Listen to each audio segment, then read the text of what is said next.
Samsung Galaxy Z Fold 7 is about to drop, and the leaks are honestly going wild. Samsung has apparently reimagined the entire Foldable lineup to make this the slimmest foldable ever, with rumors pointing to a brand new S Pen, but here's the twist. Samsung may have actually cancelled the digitizer project halfway through, and yet you still get S Pen support thanks to backward compatibility with the Fold 6 version, which is insane.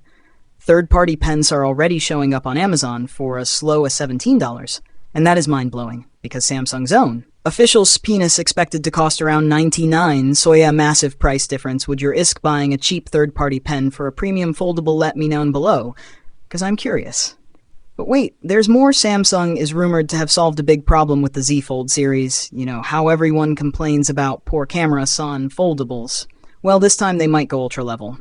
No kidding, ultra-level cameras on a foldable sounds like a dream, but leaks suggest you could actually get similar performance to the S25 Ultra with sharper portrait shots, better night photography, and a new 24-megapixel selfie camera that should crush anything you have seen on a foldable Savar.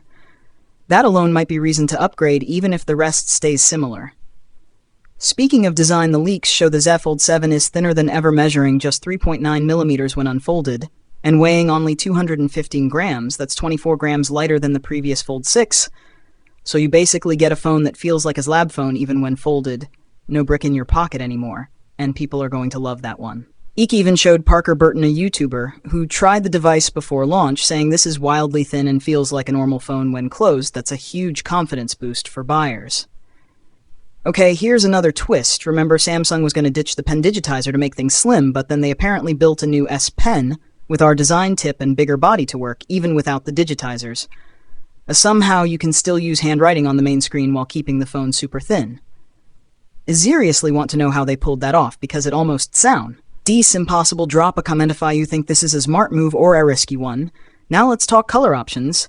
Because Samsung fans love choices, the Z Fold 7 is coming in 3 shades: jet black, silver shadow, and blue shadow. Personally, I think blue shadow will look insane in real life. Leaks show the finish is reflective, but not a total mirror, so it hides fingerprints and smudges. Pretty well also confirmed that the device will ship with Android 16 and the new One UI 8, so you get those smooth animations and polished icons from day one. Another curiosity hook for you. There are rumors that Samsung will not increase the battery capacity at all, again sticking with 4,400 milliamps, which sounds disappointing, but they might use a new, more efficient chip to stretch the same battery further. Still, if you are a power user, you might be annoyed because other brands are putting in bigger batteries for their foldable. So is that a deal breaker, or are you okay if it lasts Sunday? Share your thoughts below. On the pricing side, things might hurt. A bit leaks show the Z Fold 7 starting around 2,200 euros in Europe. With the bigger storage option hitting almost 2,400, and in the UK pricing may touch £1,975. This is a jump from last year, and if US pricing follows the same pattern, you could see $100 more than the Fold 6, and with the economy the way it is, I can already see some people hesitating. But Samsung is streaming to make the blow softer by offering trade-in bonuses and early pre-order discounts up to $50 if you register early, plus partnerships with YouTubers who got then son with the phone already in a bold marketing. GPUsh Samsung seems absolutely confident that this is the best foldable they have ever built, and honestly, after seeing the renders, I kind of agree. If you are a durability nerd, Samsung is saying the new hinge can handle way more folds than before, and they tested the screen for better scratch resistance. Plus, Corning is working on new tougher glass for the front that should be at ceramic shield in-drop tests. So we might actually see a foldable that is as stuff as a regular flagship phone that would be next level.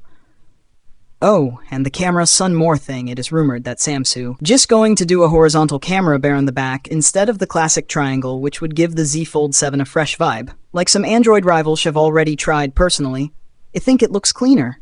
But I want to know, do you like the old camera triangle or the new horizontal setup? Drop A's or no in the comments.